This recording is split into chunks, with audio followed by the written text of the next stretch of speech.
Jean-Christophe Bailly, est-ce qu'on pourrait revenir sur peut-être le moment où vous commencez à vous intéresser un petit peu aux animaux? Je crois que il y a plusieurs choses. Il y a la rencontre avec Gilles Ayot, Mm. et il y a un voyage au Voilà. Kenya au même Ben, moment. c'est-à-dire que, bon, comme tout le monde, c'est l'enfance. Hein. Donc on noue un contrat avec les animaux quand on est enfant, mais la plupart des personnes, malheureusement, le négligent, ce contrat, voire le trahissent en vieillissant. En vieillissant. Et je dois dire que ce n'était pas tellement présent dans ma pensée jusqu'à ce que je m'en occupe via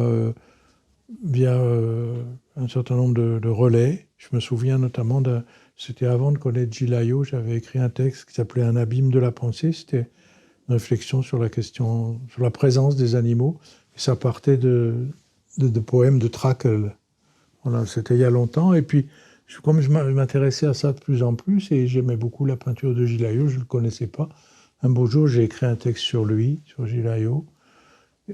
Ça doit être la seule fois où j'ai collaboré à Libération. Et il est paru, c'était à propos d'une exposition de lui. Et par des amis communs, tout ça, on s'est rencontrés. On est devenus très vite très proches à cause de la question animale, du fait de la question animale, mais aussi du fait d'une certaine proximité dans la manière de se référer aux philosophes de la Grèce ancienne, et notamment aux fameux présocratiques, puisque Gilles Ayot était un peintre philosophe. Non seulement dans sa peinture a une portée philosophique, mais lui-même il avait fait des études. Il avait été jusqu'à l'agrégation pratiquement. Il connaissait très bien tout ça et il avait une grande... c'était un réel ancrage. C'était pas comme ça, comme un artiste qui a lu un livre par-ci, par-là. C'était beaucoup plus sérieux que ça. Et de fil en aiguille, on parlait. Et puis, à un moment, il est venu ce projet qu'il a eu, lui, de ce qu'il a appelé l'encyclopédie de tous les animaux, y compris les minéraux, qui était le projet de réaliser une encyclopédie lithographique. Donc à l'époque, la lithographie était encore pas mal pratiquée. Aujourd'hui, elle est pratiquement abandonnée du fait du développement des techniques de reproduction numérique. Et en tout cas, le projet est étrange puisqu'il a un côté très moderne comme ça dans son exécution. Puis en même temps, c'est peut-être le dernier grand ouvrage lithographique, au fond. Donc, un lithographique est une technique apparue un poil avant la photo, enfin, avec une histoire. Puis, il y a quelque chose d'assez magique avec la pierre, etc. Peu importe. En tout cas, il y avait ce formidable lithographe qui, d'ailleurs, s'est reconverti à la reproduction numérique des images, où il est un atelier qui est excellent.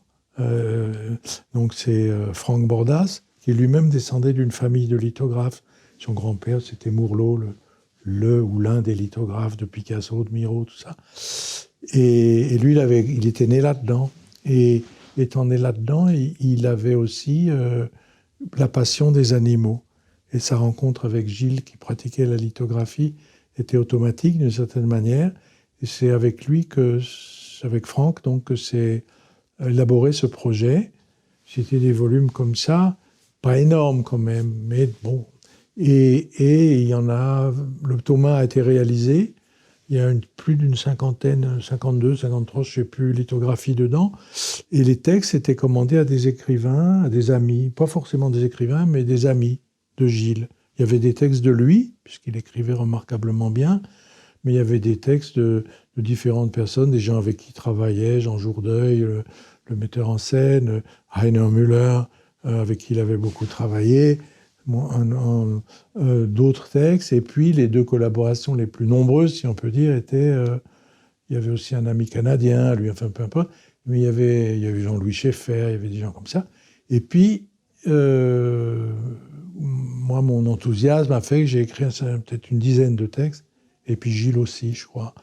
Et ce livre était tellement étonnant, tellement beau, certainement, je ne dis pas les textes, hein, mais en tout cas l'existence des images, des lithographies, que quand il y a eu l'exposition, et puis c'était un objet très singulier finalement, Ça a eu un certain succès, y compris, ça veut dire que des exemplaires ont été vendus. C'est forcément des exemplaires assez chers, avec 50 lithographies dedans.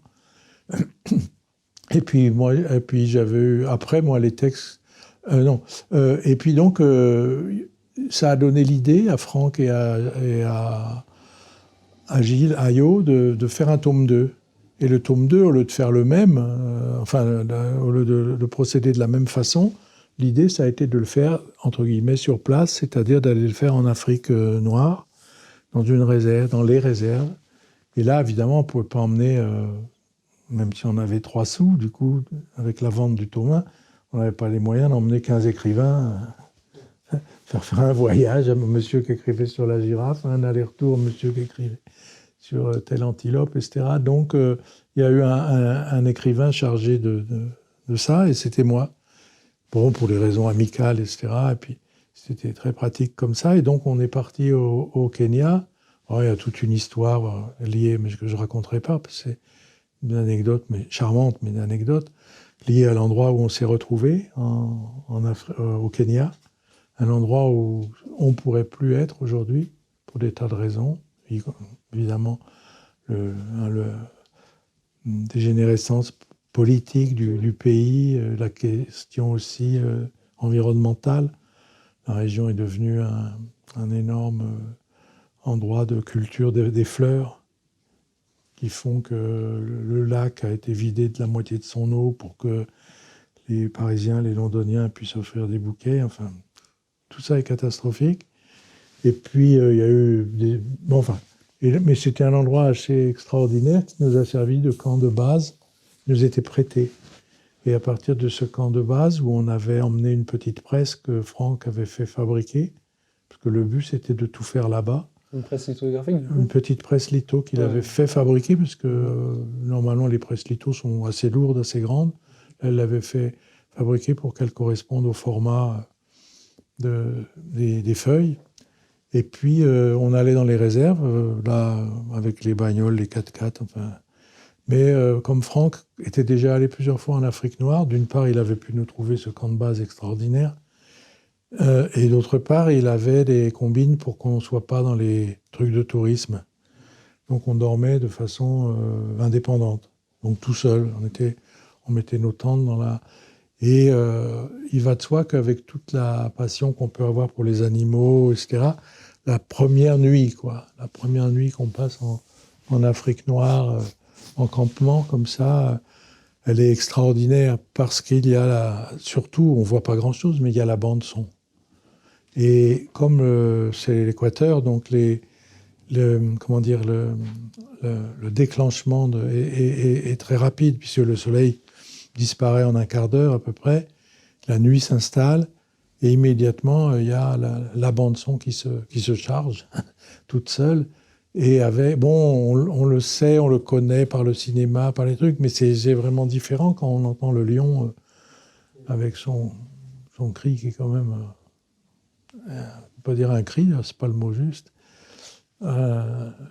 extrêmement impressionnant. Après on entend les hyènes, après on entend des tas de frémissements, tout ça. Il y a pas peur, mais il y a une espèce de... Alors là, on est saisi quand même par ça. Et puis, je me rappelle, ça c'est un souvenir magnifique, donc on voit rien, quoi. Mais au matin, on finit par dormir, parce qu'au début, on est tellement... C'est comme une surexcitation, on a du mal à s'endormir. Et puis, au début, moi, je ne suis pas un campeur, mais donc j'avais spontanément mis la tente à côté, dont j'avais la charge, à côté de la tente de Franck. Il m'a dit, non, ne fais jamais ça. Il faut toujours mettre de l'espace, beaucoup d'espace entre les tentes, pour que s'il y a des éléphants qui passent, ils aient la place. Oh, je dis, mais il me la joue un peu, vieil aventurier, etc.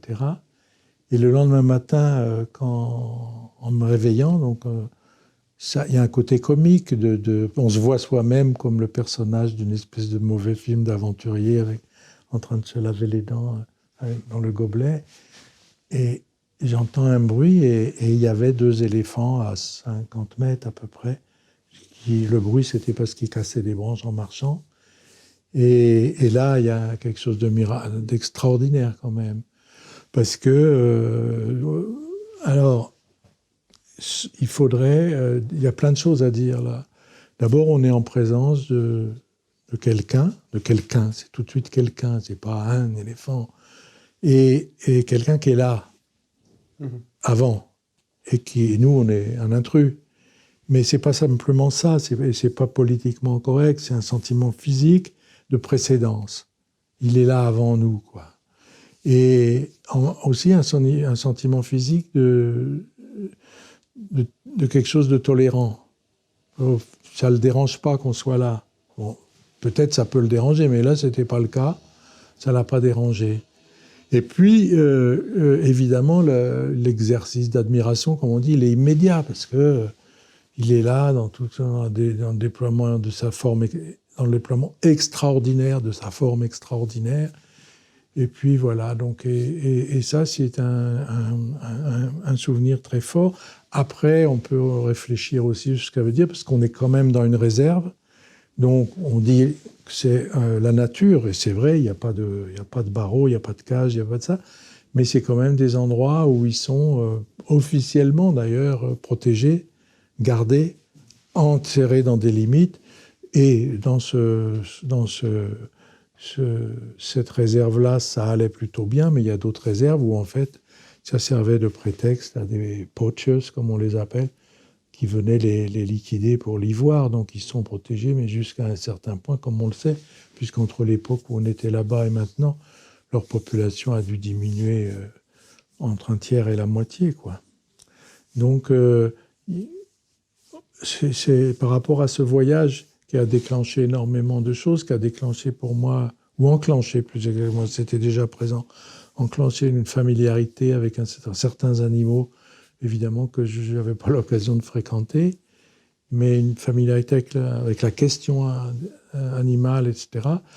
En même temps, c'est vrai que aujourd'hui, là, en 2019, ça ne se passe pas comme ça se passait il y a maintenant 30 ans.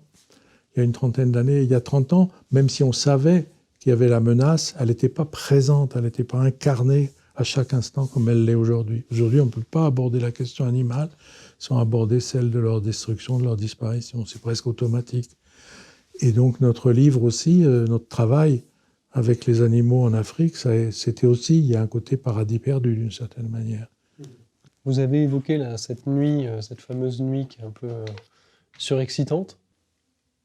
Finalement, on retrouve un petit peu justement dans le versant animal, ou un petit peu plus tard dans votre préface au livre sur Georges Chiras, Oui. cette question de la nuit qui importe en fait beaucoup aux animaux, puisque c'est dans ce moment-là qu'ils se rendent visibles, mais visibles à nos yeux, mais qui d'une certaine manière pour eux et leur propre territoire.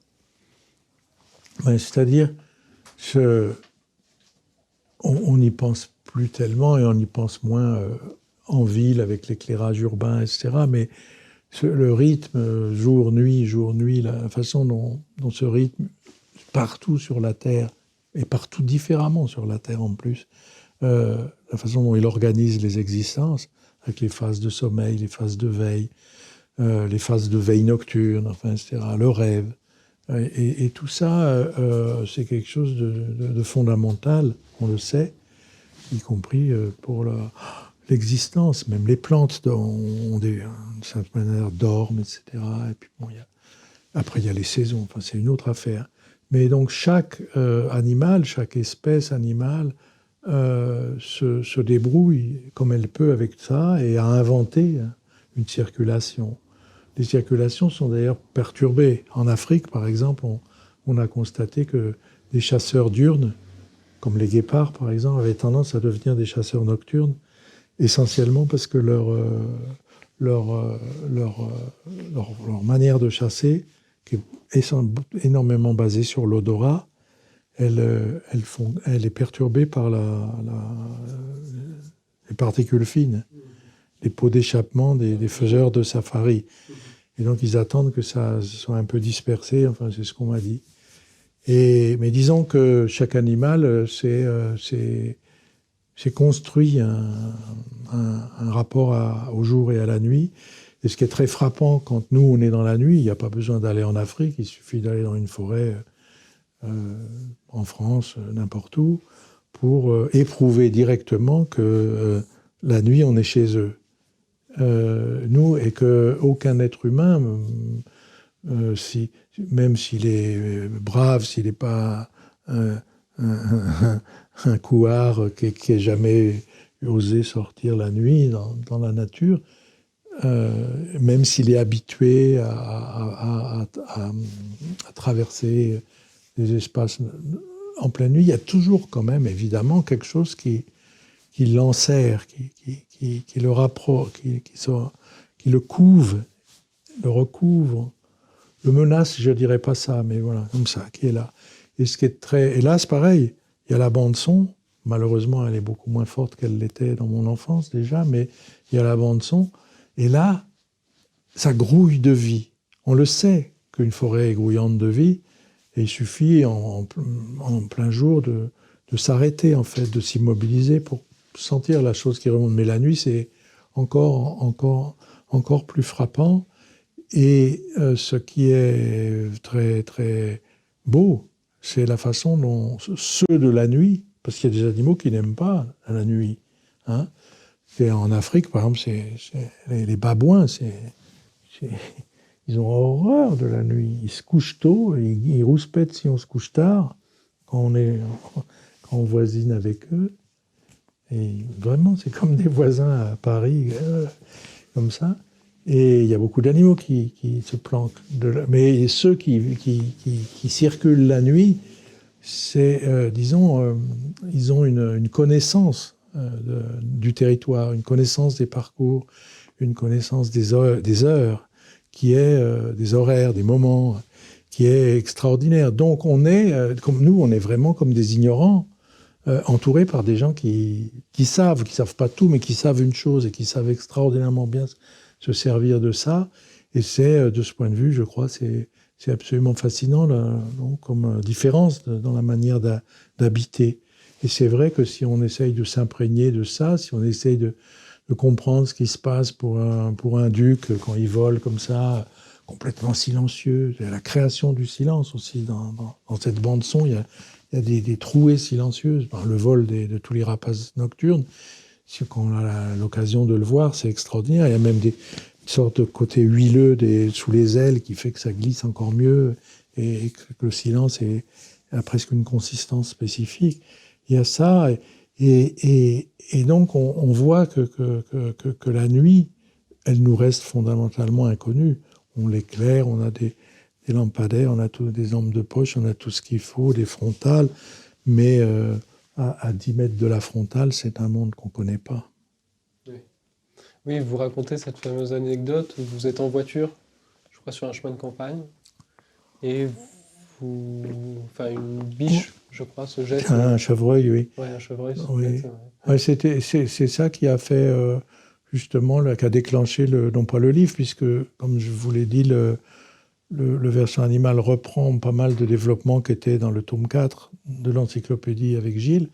Mais lorsque, à la campagne, cela m'est arrivé, c'est-à-dire une scène assez banale, au fond, d'un chevreuil qui débouche sur la route, mais au lieu de la traverser, il s'était bloqué en face de lui, donc il s'est mis à courir dans l'axe de la route.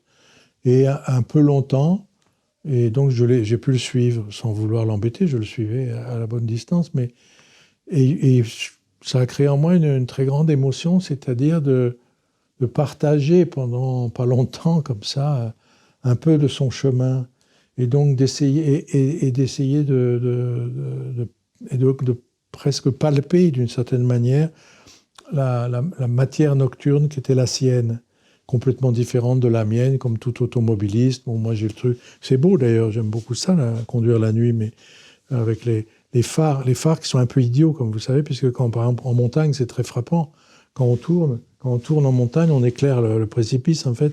Puis après, ça fait comme ça. On éclaire toujours mal. Donc, et tandis qu'eux, sans rien, comme ça, juste comme ça, avec aussi les moyens qu'ils ont, qui ne sont pas les nôtres, qui sont à voir avec le toucher, avec l'odorat, avec d'autres sens, ils sont doctes dans la nuit. Et ça, on l'éprouve tout de suite, quoi. Et donc les photos de Shiras, qui est un photographe américain, c'était un chasseur en fait, un petit garçon vers la fin du 19e siècle. Ses parents l'amenaient toujours dans le même coin, sous le lac supérieur, là-bas. C'est donc relativement au nord des États-Unis, donc des régions où il fait très froid l'hiver, et où il y avait toute une faune. Et à force de les chasser, avec des pisteurs indiens d'ailleurs, à un moment il en a eu marre, et comme il le dit, c'est assez joli d'ailleurs, il dit Gun gives way to camera. Voilà. Et il s'est mis à les photographier, mais avec les mêmes techniques pour les choper d'une certaine manière. Et il a mis au point, à l'époque c'était des techniques très très primitives de flash, mais il a mis au point un système de flash où ça fait un truc incroyablement et violent et spectaculaire. Mais donc, c'est les animaux eux-mêmes qui, en heurtant des petits fils invisibles, déclenchaient, invisibles pour eux, puis en plus mis au ras du sol, déclenchaient le flash. Et il y a des photos qui sont extraordinaires. Et en plus, lui, il ne se vivait pas du tout comme un artiste, Shiras. Il voulait faire des photos, il y avait un rendu scientifique pour lui, quoi, de définition d'un moment de la vie animale, de la vie nocturne.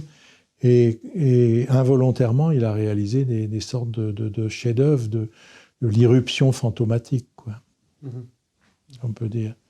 Donc il y avait eu une exposition au musée de la chasse et de la nature, qui est un musée qui a un peu fait comme... qui applique un peu le mot de Shiras. Oui, qui Oui, qui est plutôt un musée de la nature que de la chasse, qui insiste beaucoup sur les dimensions environnementales aujourd'hui, de façon assez remarquable parfois d'ailleurs. Et donc, il y avait eu une exposition de ces photographies de George Shiras là, et j'avais eu le privilège, je peux dire, oui, d'écrire la préface. J'avais appelé ça « L'intérieur de la nuit ». Et je me souviens que je commence le texte en citant le début de la vie de Galilée de Brecht, et avec le « Comment est la nuit ?» C'était la première phrase. « Comment est la nuit ?» Et cette expérience, elle vous amène à penser qu'il y a un partage du sensible, aussi un partage du visible, et que les animaux, c'est finalement la grande joie, la grande surprise de voir en fait, finalement d'autres manières de vivre, tout simplement. Ouais, c'est-à-dire, ce qui est formidable avec les animaux, c'est le surgissement gracieux, je dirais, de la différence, quoi. Et donc, moi, je ne suis pas du tout favorable, d'ailleurs, que ce soit avec les animaux, les hommes ou quoi que ce soit, à des grandes fièvres d'empathie, etc.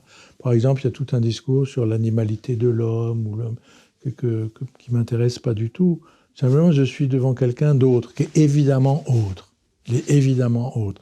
Simplement, il y a immédiatement quelque chose qui se produit avec l'animal, c'est autrement que moi, mais c'est quand même en similitude. Il respire, il est dans un contact avec le monde qui l'entoure par la respiration, qui est le mode fondamental d'existence des animaux. Il respire. Après, je le sais, il vit par le fait qu'il est irrigué par du sang. Et il a les sens. Et surtout, évidemment, le premier qui s'impose à nous dans la rencontre, c'est le sens de la vue. Donc on croise son regard. Alors la plupart du temps, c'est très furtif. La plupart du temps, quand on croise un animal en nature, il s'en va. Il a des dizaines de milliers d'années de souvenirs qui fait qu'il se dit « vaut mieux que je m'en aille s'il y a ce gars-là ». Mais il nous voit, il nous a vus. Et nous savons qu'il voit le monde.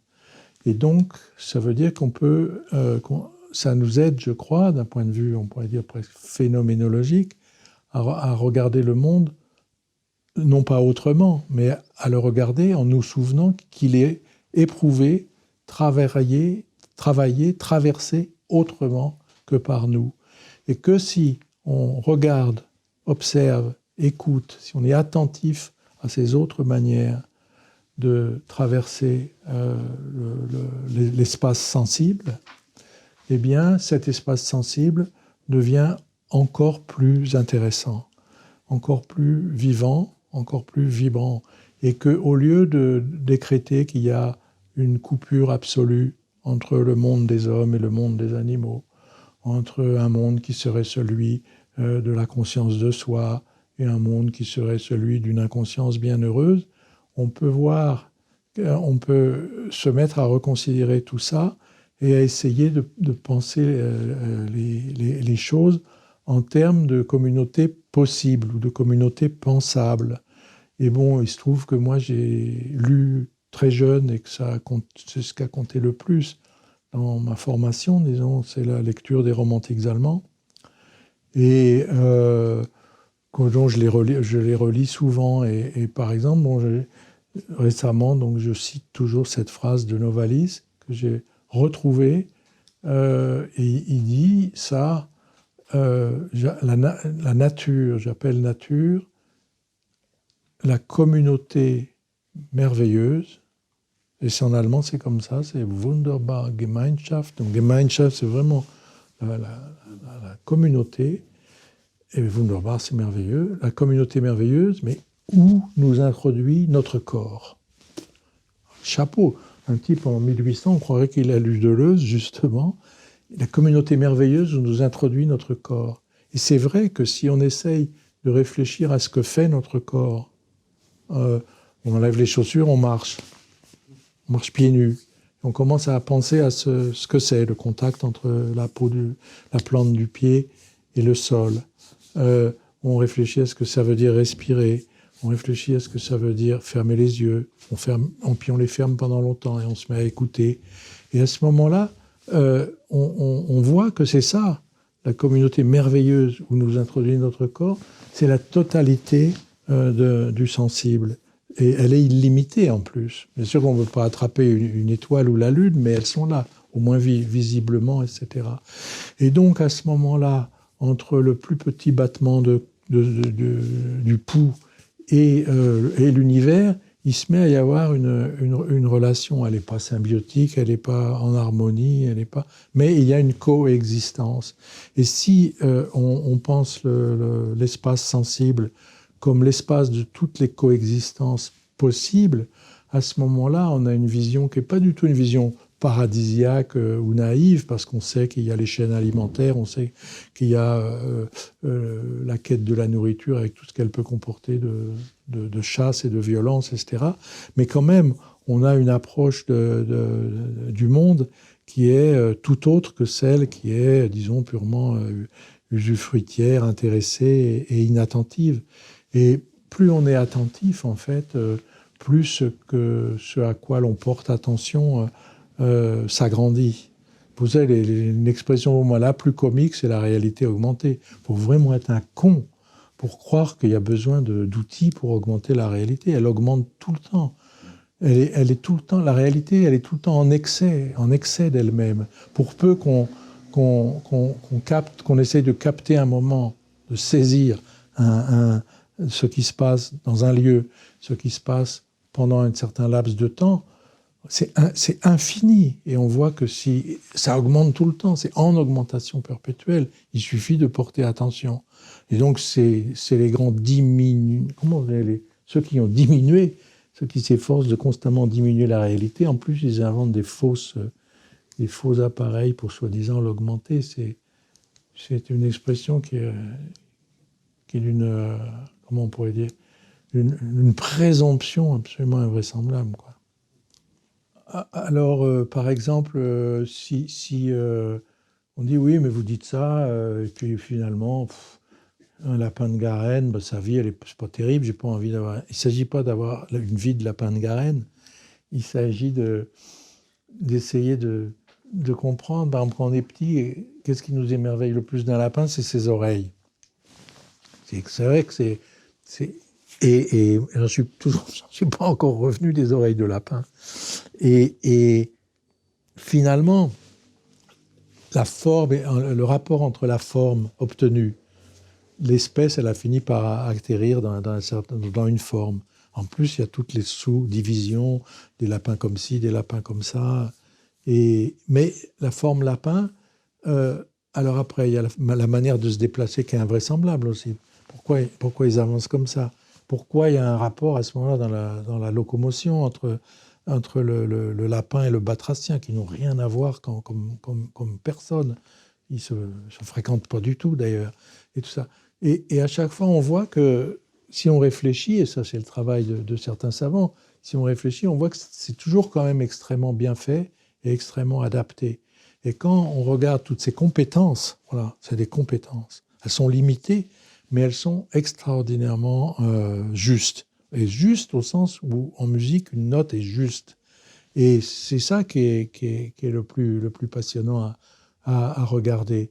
On regarde, alors que ça peut aller, bon, j'ai pris le lapin, je ne sais pas pourquoi, mais si on prend par exemple la girafe, qui est moins fréquente que le lapin, encore que les gens de la ville fréquentent des lapins que morts, et peu reconnaissable dans les rayons de boucherie, mais une girafe, c'est vrai que c'est une des plus grandes émotions quand on est en voyage dans les réserves en Afrique, c'est les girafes. Parce que bon, on a beau le savoir, c'est comme l'éléphant avec sa masse, on a beau la connaître, quand on est devant, c'est sidérant. Et la girafe, évidemment, ce qui est sidérant, c'est quand même sa hauteur. Sa hauteur. Mais la chose qui frappe le plus, c'est sa lenteur. C'est-à-dire que la girafe, quand elle est tranquille, elle marche, elle avance.